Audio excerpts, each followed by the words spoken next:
बड़ी खबर हम आपको दें, इस्लामाबाद हाई कोर्ट ने चेयरमैन तहरीक इंसाफ इमरान खान और उनकी अहलिया बुशरा बीबी की 190 मिलियन पाउंड केस में ज़मानत मंजूर कर ली है। ये आप देख सकते हैं हाई कोर्ट में इस वक्त यहाँ पर जो सहाफ़ी हज़रात हैं वो यहाँ पर इकट्ठे हैं, जमा हैं और ख़बरें यहाँ से पल पल की रिपोर्ट की जा रही हैं। हाई कोर्ट की ये बैरूनी दीवार से हम आपको बराह रास्त ये मनाज़िर दिखा रहे हैं। इस्लामाबाद हाई कोर्ट ने बानी पीटीआई इमरान खान और उनकी अहलिया बुशरा बीबी, जिन्हें कैद की सज़ा हुई थी, 190 million pound case. 190 million pound case वो केस है जिसको अलकादर ट्रस्ट केस भी कहा जाता है और इस केस में मलिक रियाज की कुछ रकूम थी जो बैरून मुल्क से पाकिस्तान ट्रांसफ़र हुई थी और इमरान खान पर और उनकी हुकूमत पर यह इल्ज़ाम लगा कि उन्होंने वो रकम सरकारी खाते में जमा की और बदले में अलकादर ट्रस्ट यूनिवर्सिटी जो है उसके लिए कुछ ज़मीनें ली ट्रस्ट के नाम पर और उनका इस्तेमाल ज़ाती अपनी ज़ात के लिए किया, या इस तरह के कुछ इल्ज़ामात थे। लेकिन उसमें इमरान खान को और बुशरा बीबी को जेल के अंदर समातें हुई और सज़ा हो गई थी।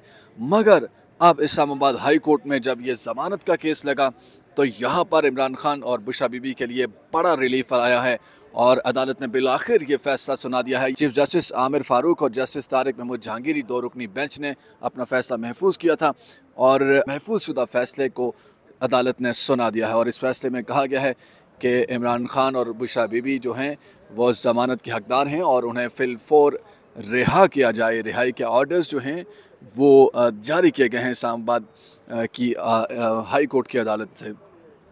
ये जर्नलिस्ट आप देख सकते हैं कि यहाँ पर तमाम तर इस सूरत हाल की कवरेज में मसरूफ़ हैं।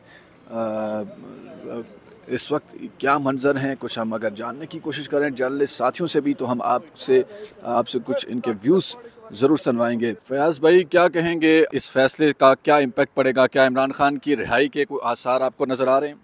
देखिए, अभी रिहाई तो नहीं होगी, तो अभी तक तो उनकी जो है बाहर आने का कोई इम्कान नहीं है। लेकिन अगर इन दो मुकदमात में भी कल को क्योंकि मेन अपीलें चल रही हैं, मेन अपीलें अब डिसाइड हो जाती हैं, तो अगर उनके हक़ में आता है तो फिर उनकी रिहाई का एक इम्कान पैदा हो जाएगा। लेकिन साथ ही साथ आप मत भूलिए कि 190 मिलियन पाउंड करप्शन केस जो है वो बड़ा जो है वो हतमी मरहले की जानिब गामज़न है। उसकी वजह क्या है? उसमें 59 विटनेसेस हैं। 59 विटनेसेस में 39 के जो प्रोसिक्यूशन ने बताया है कि 39 के हमने जो है वो स्टेटमेंट रिकॉर्ड कर ली है। उसमें से काफ़ी जो है लोगों के ऊपर क्रॉस एग्जामिन भी हो चुका है। थर्ड, उन्होंने कहा कि हमने 10 जो है विटनेस वो तर्क कर दिए हैं, विड्रॉ कर लिए हैं और पीछे रह गए 6 से 7 8 विटनेस बनते हैं और हो सकता है उसमें से भी 1-2 विटनेस जो हैं वो विड्रॉ हो जाए। तो अगर ये जो फैसला आने में या दोनों मुकदमात कंक्लूड होने में को महीना डेढ़ लग जाता है तो डेफिनेटली उसमें भी फैसला आ सकता है और उसमें ज़ाहिर है क्या फ़ैसला आएगा ये तो अभी कहना बड़ा कबल वक्त होगा।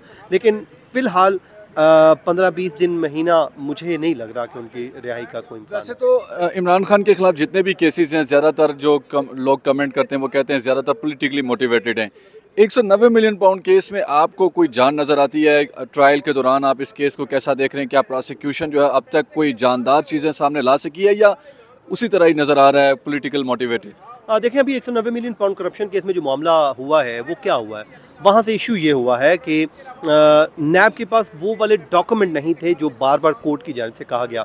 तो ये नैब के एंड पे बहुत वीक पॉइंट है जो कि नहीं होना चाहिए था। एक एनसीए के साथ जो खुफिया जो है वो डील हुई थी या डीड उसको कह लीजिए कि वो क्या थी, वो उनके पास नहीं है। इसके अलावा और जो डॉक्यूमेंट हैं जो इस केस में जान डाल सकते थे, डायरेक्टली इमरान खान साहब का लिंक डाल सकते थे, वो इस केस में मिसिंग है। देखें, ये जो है हमारे जितने भी मुकदमात हैं वो फौजदारी कानून के तहत चल रहे हैं। तो फौजदारी कानून क्या है, उसमें आपने चेन ऑफ एविडेंस जो है वो जोड़नी होती है। यूँ आप देखें, ये एविडेंस जुड़ेगा, अगर यहाँ पे आके ये एक जगह भी जुड़ा आ रहा है, यहाँ पे आके यहाँ पे थोड़ी सी मिसिंग चीज़ आ गई तो एक गैप आ गया। जब गैप आता है तो डेफिनेटली वो केस को वीक कर जाता है। आपको याद होगा हज करप्शन केस था जिसमें हामिद सईद काज़मी साहब को सज़ाएँ हुई थी, शकील राव को सज़ाएँ हुई थी। जब मोहसिन अख्तर कैनी साहब के पास उनकी अपीलें आई तो उन्होंने क्या लिखा था? उन्होंने कहा कि प्रोसिक्यूशन जो है अपना एविडेंस का जो चेन है वो बनाने में नाकाम रही है। जब चेन ऑफ एविडेंस नहीं बना तो वो इस्लामाबाद हाई कोर्ट ने उस टाइम उनकी एक्विटल कर दी थी।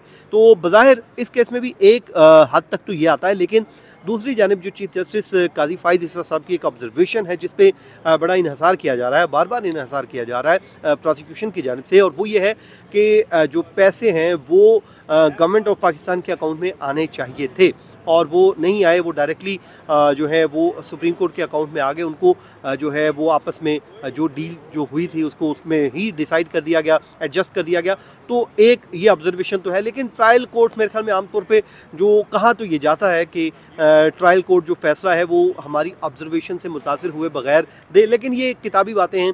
ट्रायल कोर्ट हमेशा जो है मुतासिर तो होती है। ये नहीं होता कि जब ऊपर से एक मुकदमा आता है या रिमांड बैक होकर कोई नीचे ट्रायल कोर्ट पे जाता है केस, तो हमने तो ये देखा है माजी में भी कि ट्रायल कोर्ट्स उसका असर तो ले रही होती हैं। भले मोटी लाइन लिखी होती है कि जी विदाउट एनी आप वो असर लिए आप इस पर फैसला कर दें, लेकिन फैसले पे असर तो होता है। बहरहाल जो है केस जो है आगे बढ़ेगा, उनका जो एविडेंस सामने आएगा तो उसमें चीज़ें पता चलेंगी। हो सकता है वो आगे चल को कोई ऐसा एविडेंस ले आएँ कि जिसको वो कर सकें, लेकिन यहाँ पे वो जो डॉक्यूमेंट मांगे जा रहे थे वो नहीं दिए गए। हो सकता है वो ट्रायल में दे दें और ट्रायल में उनका जो केस है वो खामियाँ जो पहले उन्होंने बड़ी स्पीडी ट्रायल करके साइफर केस में या तोशाखाना केस में की, देखिए इस वक्त वो खामियाँ तो नहीं है, इसमें वो सुकम तो नहीं किए जा रहे। जैसे क्रॉस एग्जामिन का राइट छीन लिया गया या उनके वकला को वहाँ से निकाल के सरकारी वकला वहाँ पे अपॉइंट कर दिए गए। अब इस दफ़ा ऐसा कुछ नहीं है, वो सुकम जो वहाँ पर पाए गए थे वो इस दफ़ा वो हमें दिखाई नहीं दे रहे। लेकिन अब